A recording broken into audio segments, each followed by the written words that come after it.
Hello and welcome back to my channel. Today I am going to show you how to create a night sky with a galaxy and stars, kind of like this picture, which I will put up on the screen now. My name is Noreen and I create art tutorials, watercolor paintings, and supply reviews. If you're new here, welcome, and I'm glad to have you. Make sure you are subscribed so you don't miss any of my videos. So, first thing I'm going to do is wet each one and put in a background wash. And I'm going to show you 4 variations. It's going to be the same technique, but since each one will have to dry between stages, it's just a lot easier to do smaller pieces, and this one can dry as I do that one and so forth. So first, I've got my clean water here. I'm just going to wet the whole piece.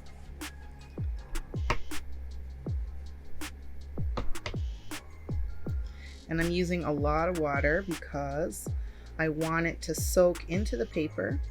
And what that's going to do is allow me to work with wet paint for a bit longer than if the paper was dry. And I also want the colors to spread out and feather at the edges because I don't want any sharp, crisp edges here.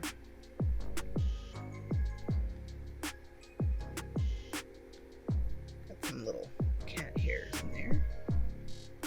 All right, so I think the first one is going to be similar to the other one. We're going to do like a rainbow color. So this is quinacridone rose.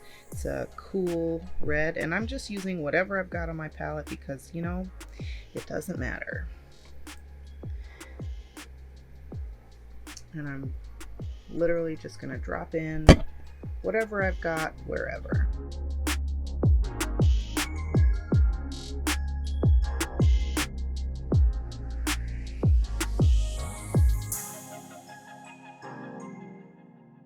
This is New Gamboge from Daniel Smith.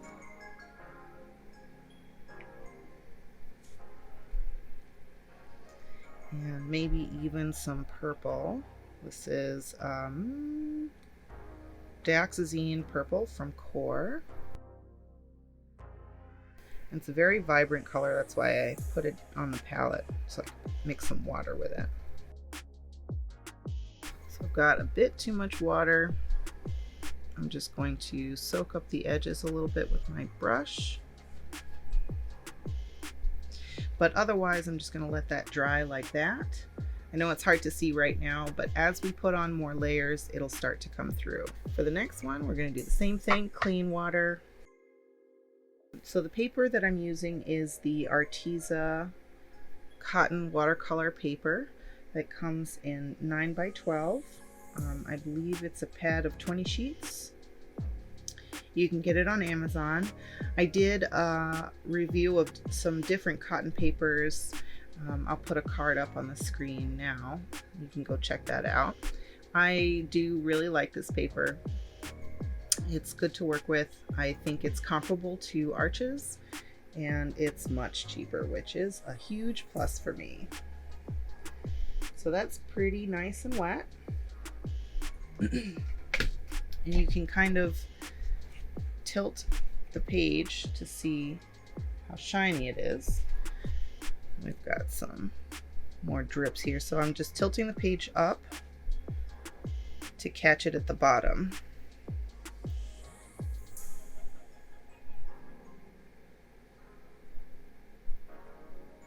You see how that just soaks it right up without affecting the background at all. We're not going to see a lot of this anyway because I'm planning to put silhouettes of trees, but we don't want any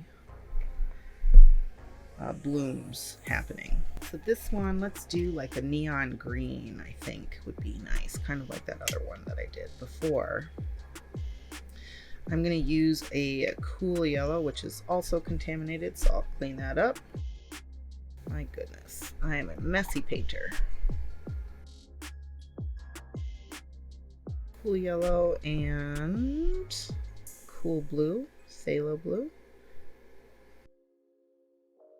I actually want to put some gold in here as well. And I don't have that nearby. Unfortunate. This is, I forget, it's a yellow. From QoR. I'm just gonna drop that in on the sides. You see how vibrant it is?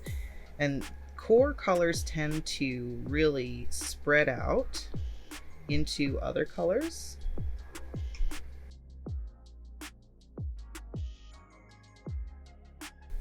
See how that just pushes that other color away, which is totally fine.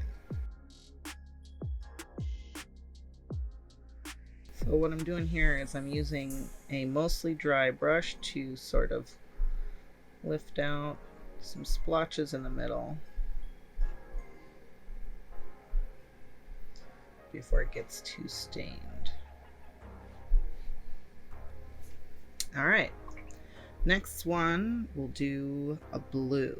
And I really love phthalo blue. So the idea with painting a galaxy, oh man, I forgot to wet the background. You see, you make mistakes, it's all good. Everybody makes mistakes. As I was saying, with like a galaxy type scene, sky scene, the middle is always kind of light,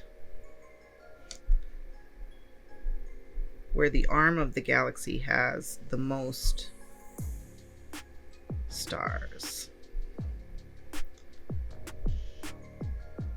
At least in ours. And I think I want purple in there as well. So like before, I'm going to soak up a little of the excess here and let that dry. All right, for the last one, we'll do gold, like a fiery kind of color. So once again, wetting the background. That's, you want it pretty wet, you see, nice and glossy. And I'm going to go in with that yellow from QoR again. Ooh, it's kind of a cool effect. Also, I'm going to use some of this Pyrrole Scarlet from Daniel Smith.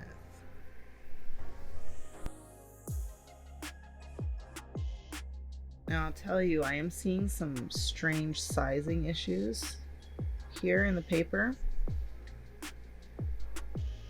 So that's what that is. If you ever see splotches like that, most likely that's what it is. We'll make it work. I really love this. This is coming out nice. This too. So I'm just going to clean up the edges. This needs a little more time to dry, so I'll probably hit it with the hairbrush, and then we'll be back in a moment. Okay, so now that it's dry, we can start with the second layer, which is going to be the beginning of the black and dark sky area. So for that, I'm actually just going to use Payne's Gray from Daniel Smith, which is made of a black pigment, PB15, which is the French ultramarine blue.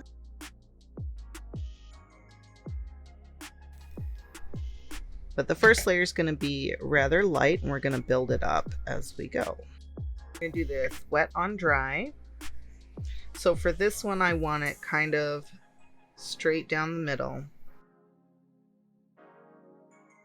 So I just made kind of a random shape. And what this is going to do is allow the colors that we put down underneath to shine through. Now what I'm doing is I'm wetting the brush and I'm tapping off the water on my towel, and I'm going to kind of muddle the side of this so that it blends. If we get a bloom here, that's totally okay, because it's going to add to that kind of cloudy look that the galaxy has. I'm going to do the same thing on the other side here.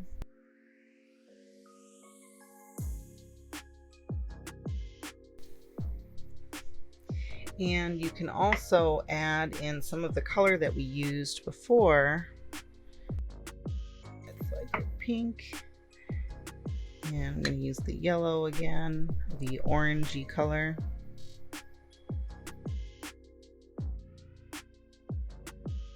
I know it looks weird right now, but trust me, when it dries and we do another couple layers, it'll start looking really nice. And I did use gouache on my pieces, so we're going to do that here as well. So again, I'm just softening the edges. That's wet, so you get some glare, but you'll see when it dries have this nice cloudy effect. You can add more of the Payne's Gray. The more water you add, the more it's going to spread. You don't necessarily want that right away, so we'll do this in layers, but I did want to add a little bit more pigment there. You know, it's really up to your imagination. Follow a reference for some guidance, but it doesn't have to be an exact copy. And something like this that is pretty abstract can really be a benefit to your creativity. We'll let that dry and we'll move on to the next one. So for this one, I'm going to have it going this way, and we're going to do the same exact technique with the Payne's Gray. I'm going to mix it in with the green that I had here.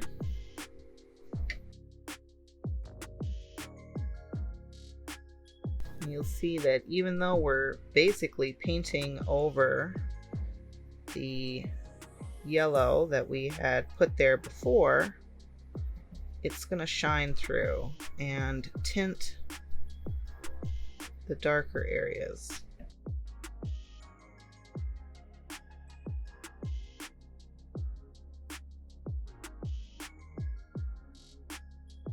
You can use a black pigment, you can mix your own black. My last video was on how to mix neutrals and blacks, so go check that out. You know, it's really up to you. You don't have to use the same exact colors that I do. Whatever you have that you like will work just fine.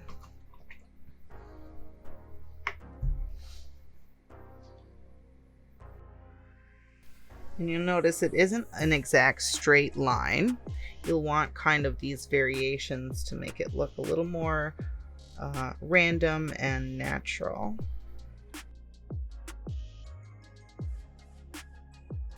All right, same thing for this one. I'm actually going to use this side and just add the purple in there, because you know what? It's a similar color palette. It's a cool, these are both cool colors. And so I'm going to put in purple and Payne's Gray. Isn't that lovely? Oh, look at that. And the idea is that when we go back to these areas, we're gonna make the outside edges darker so that it kind of fades into the middle where the focus is going to be, right?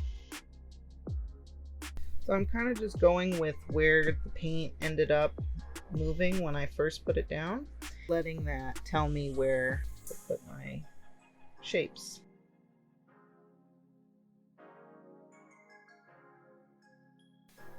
So here it's kind of dark, so I'm going to add some phthalo blue.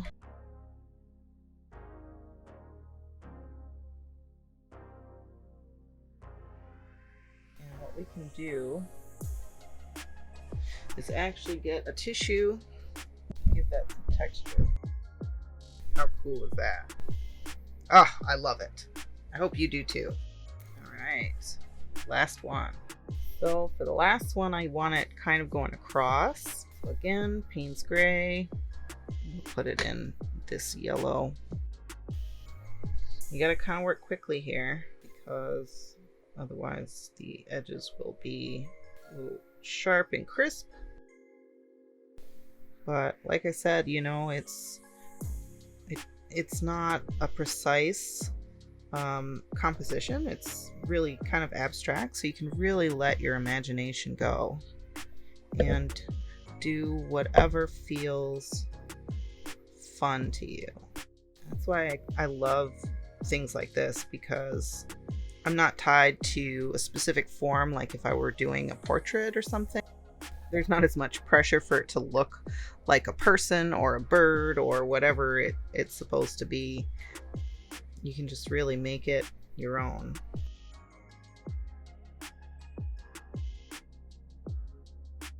And you see how the sizing issues that I had pointed out earlier, you can't even tell. I really like this, the red in there, how subtle it is. I'm actually gonna add a little bit more.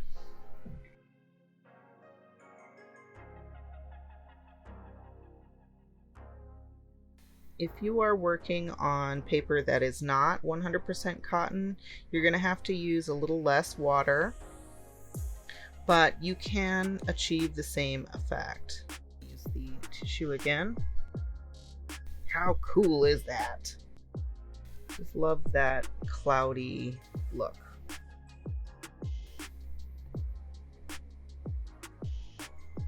So you know what's interesting is that when I first started college, I was a math and physics major.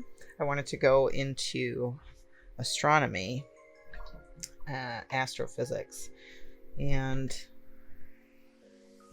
I'm just obsessed with space and stars. But you know, I've been an artist pretty much my whole life.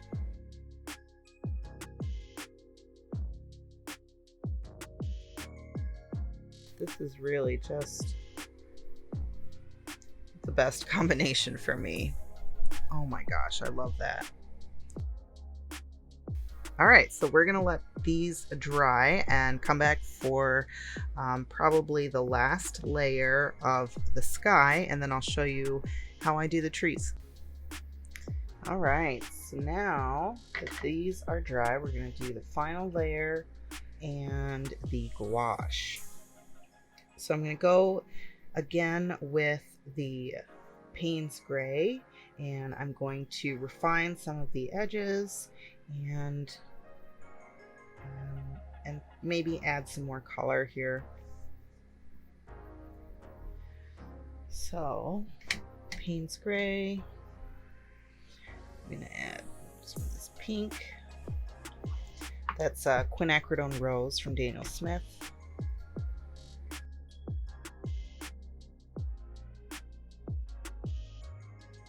Just like before, I'm doing the random shapes.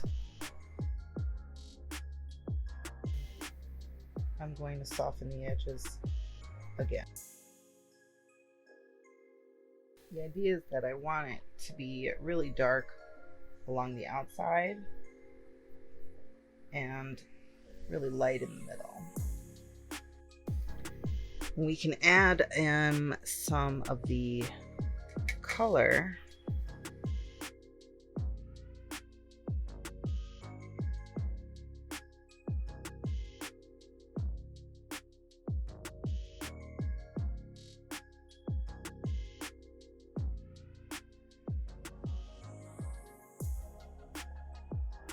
So what I'm doing here is I'm just keeping the edges wet so they don't bluing backwards too much. I'm going to use a tissue again.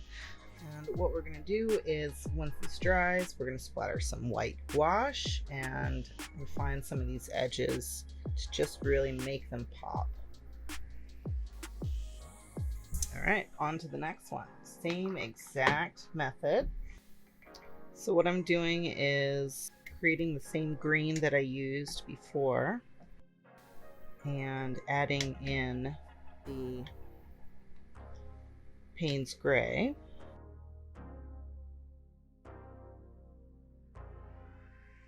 Again, softening the edge just a little bit.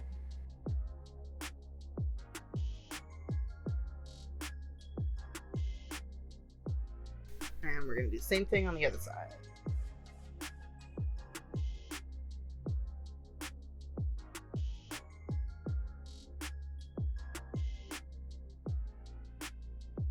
And then when we put the gouache, it'll end up looking really nice. I love how glowy that ends up looking. Really nice. So purple and Payne's Gray. Now the color here is very concentrated, and that's what we want. The idea with watercolor is to get, the very dark values, it's going to require several layers. Now you could do fewer layers with more pigment, but I find this method gives it a lot more personality because you can use different combinations of colors below the layers. It gives it a lot more dimension, and it's a lot less flat than a single color. Like before, I'm going to go with some phthalo blue.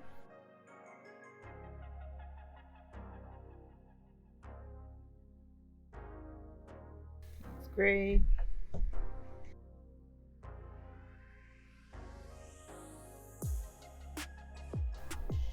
just softening the edges here before I put the blue in.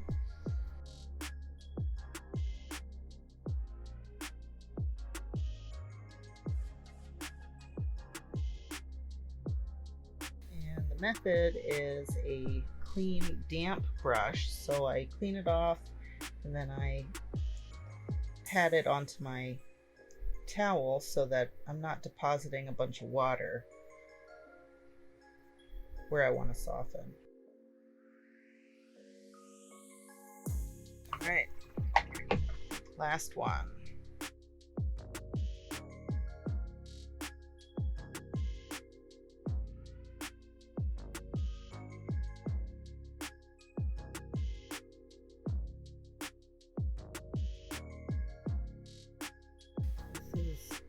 Not quite turning out how I wanted this one, and I think I'm starting to get into the territory of overworking it, so I will soften the edge and leave it alone and work on the other side. It's not terrible.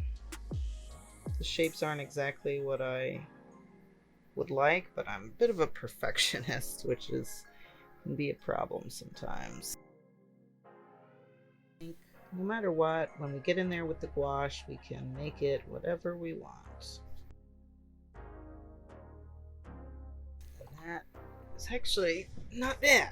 Okay, so last time drying, we will let this dry and then we'll go in with the gouache for the final touches.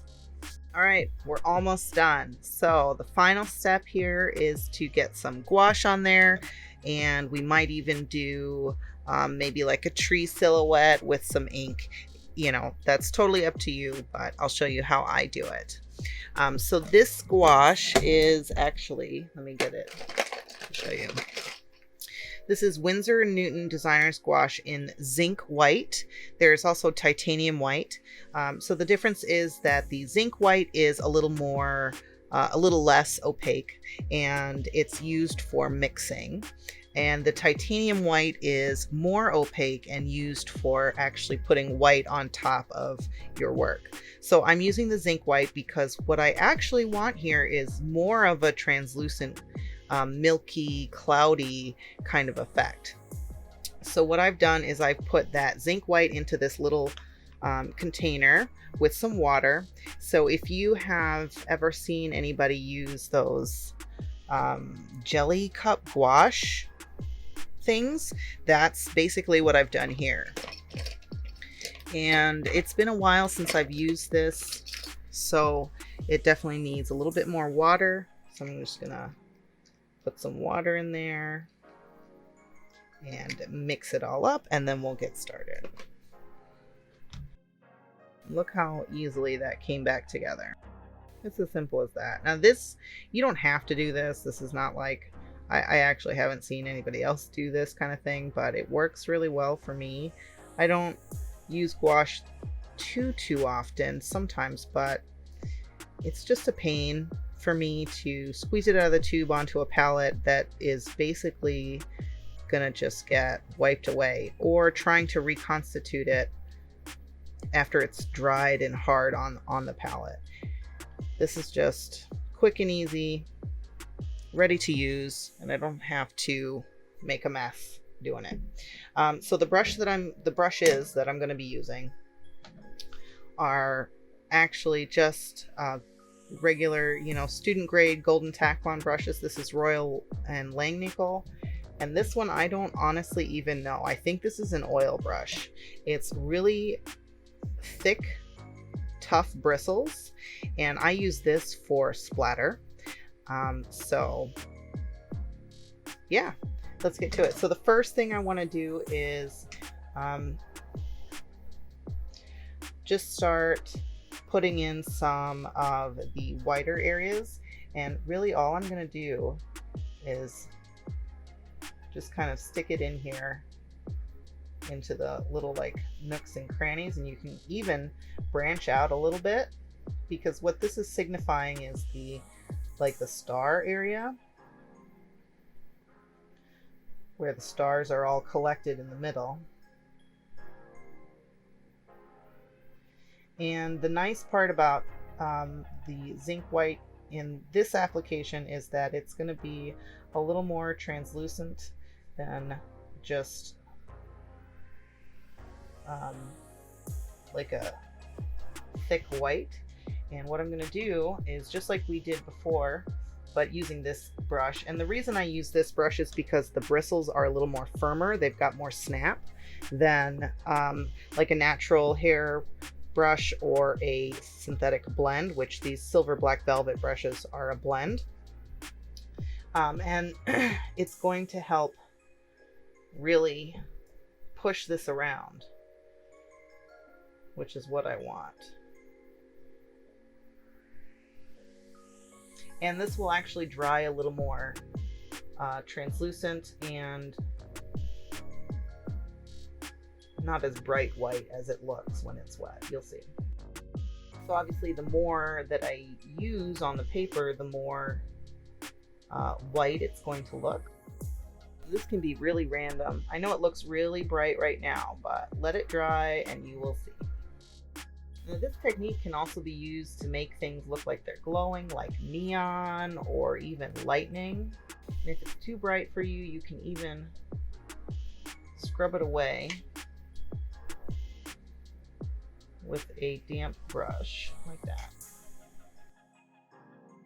So really, I'm just fiddling with this until it looks how I like it. Like I said before, it doesn't have to be perfect. And when you add more water to it, even though it might have dried, you can actually reactivate it on the paper. Gouache is very much like watercolor, but it's opaque. It reactivates with water, and it's water soluble. I did do a video introducing gouache and how it works and how to use it. So check that out if you're interested in incorporating gouache into your work. I find it's a really good tool to have because we're not perfect, and sometimes you don't preserve the white of the paper. You know, obviously that's a goal, but I don't always manage to do it. Sometimes I discover that, oh, I wanted that white and I hadn't thought of that, you know, when I first started making the piece. So for me, gouache is a nice, handy alternative for skill. But anyway, so the next part is going to be using this, and basically I'm going to get it really wet in here and we're going to splatter. Now if you get it really wet, whoa, I made a boo-boo. Where's my tissue box? Oh no.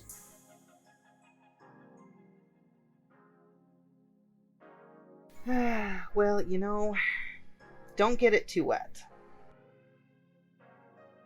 That's okay. It's not a, you know, it's not a professional piece. It's not something I'm probably not going to sell it. So I'm trying something different here. I'm using the stiff brush to sort of stick in. And then I'm going to use the little brush to scrub it around like it did before.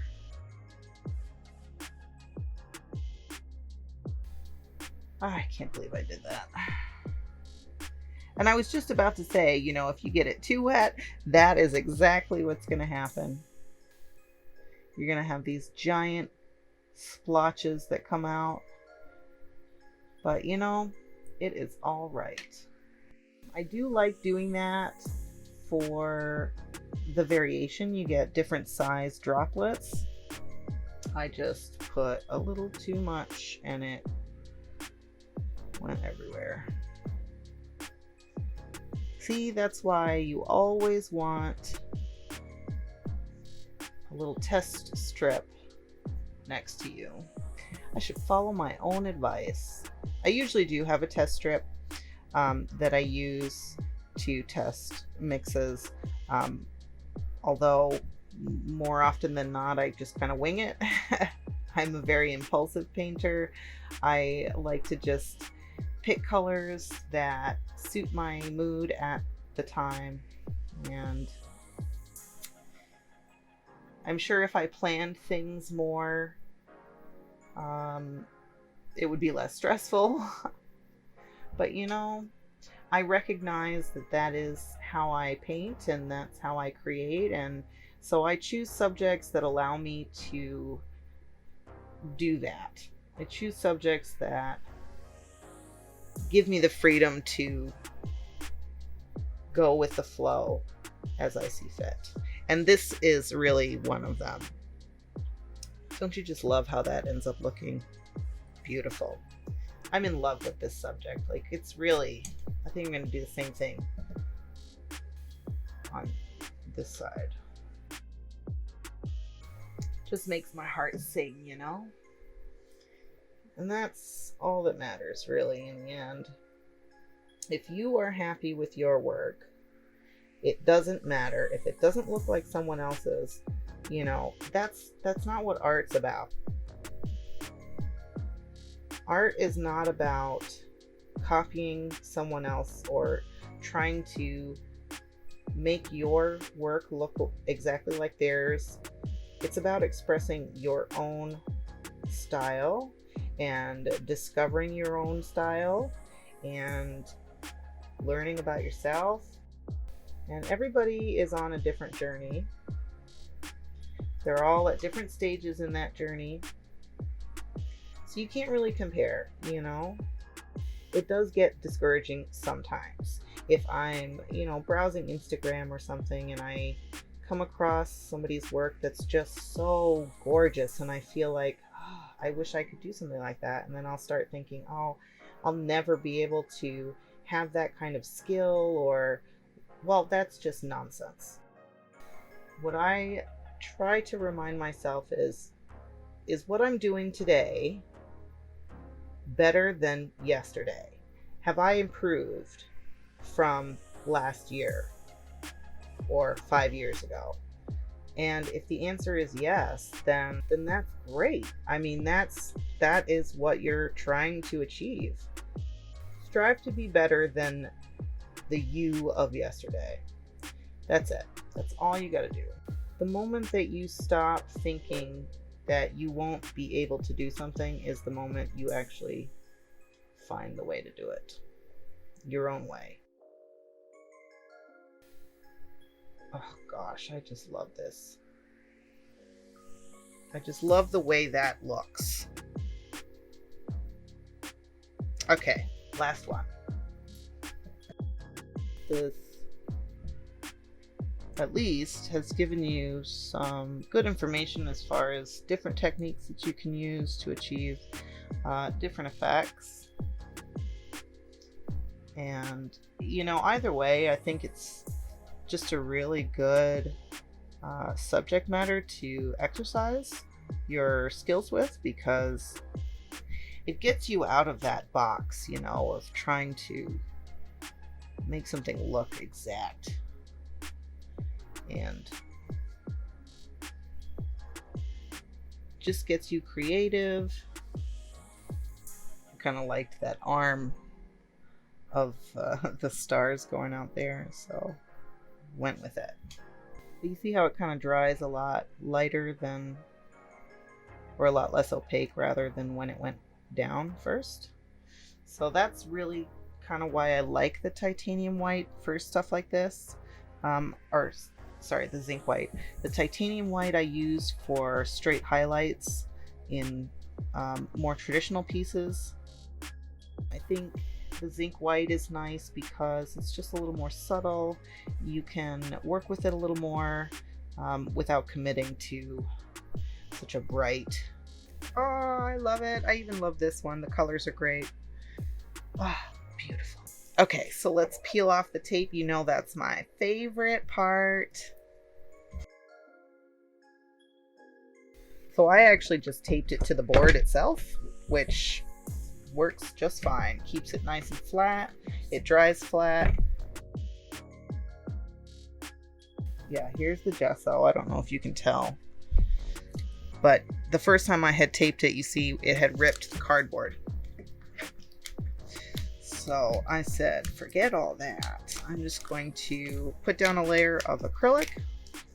It's a clear gesso coat. I use it mainly for prepping canvases for acrylic, although I don't paint in acrylic very often at all, just because I don't have the space. I don't have the resources. I don't have a lot of acrylic paints.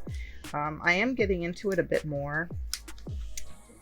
I've been watching a lot of acrylic painters on YouTube and just loving their process, and I think it'll be really fun. I actually started with oil paints when I first started painting, and then I moved to acrylic because of course oil is extremely expensive, and I painted with acrylic for a long time. And I actually only recently got into watercolors. Oh no, don't rip. Maybe 3 years ago. And I just kind of fell in love. I mean, really, it's such a challenging medium. And I felt like it was something I needed to conquer. And I'm really glad that I tried, because I love the different effects that you can get with watercolor. I mean, you can go from really delicate, abstract, loose painting style to super detailed, realistic portraits. I've seen so many different artists do so many different amazing things with watercolor. It's really inspiring. I'm really happy with how these came out, and I hope that if you're following along at home, that you made something you are equally happy about. So thank you so much for watching. Make sure that you are subscribed so you don't miss my next video. Leave me a comment, let me know what you thought of this process, and if you're on Instagram, I would love to see your version of a galaxy. So connect with me there, let me know, and have a great day. See you next time. Bye.